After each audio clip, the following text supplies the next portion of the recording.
মাংসের পোড়া গন্ধের অনুভূতিটা তো ভালো নয় মুখ্যমন্ত্রী মমতা বন্দ্যোপাধ্যায়। মাননীয় মুখ্যমন্ত্রী মমতা বন্দ্যোপাধ্যায়, আপনার রাজ্যে আপনি যদি না জেনে থাকেন আমি আপনাকে জানাচ্ছি, আপনার রাজ্যে একটা গোডাউন পুড়ে আনন্দপুরের মতো জায়গায় আপনার বাড়ি থেকে দফতর থেকে বেশি দূরে নয় ম্যাম। মাননীয় মুখ্যমন্ত্রী, আপনি এখনো পর্যন্ত যেতে পারলেন না, কারণ সেখানে কারণটা কি সেই প্রশ্নটাই খুঁজছে বাংলার মানুষ।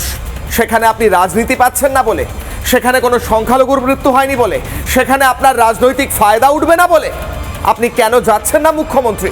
আপনার সময় হলো না দিদি?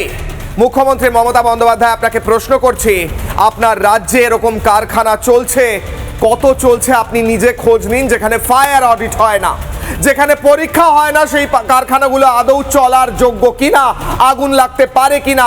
এমন কারখানা যেগুলো গজিয়ে উঠছে যে জায়গায় সেখানে কারখানা হওয়ারই কথা নয়, জলা জমি রামসার ভূমি, সেখানে কারখানা করে ফায়ার অডিট ছাড়া কারখানা চলছে, দাউ দাউ করে আগুন জ্বলছে, মানুষের মৃত্যু হচ্ছে, মাংসের পোড়া গন্ধ মম করছে গোটা এলাকায়। কিন্তু রাজ্যের মুখ্যমন্ত্রী, যিনি নিজেকে রাজ্যের অভিভাবক বলে দাবি করে থাকেন, তার দেখা নেই। দুর্ভাগ্যজনক। মুখ্যমন্ত্রী, আপনার অপেক্ষায় রয়েছি আমরা, কখন পৌঁছবেন আনন্দপুরে? ওই খুলি হাড় গোড় মানুষের মৃতদেহের ছবিগুলো আমরা দেখাচ্ছি ম্যাম। আপনি যদি না জানেন, আসুন আনন্দপুরে। আপনার মন্ত্রীদের পাঠাচ্ছেন, তাও অনেক ঘন্টা পর, 32 ঘন্টা পর দমকল মন্ত্রীকে পাঠিয়েছেন, কিন্তু আপনার তো দেখা নেই। এইভাবে বাংলার মানুষের সমর্থন জিতবেন? প্রশ্ন করছি আমরা।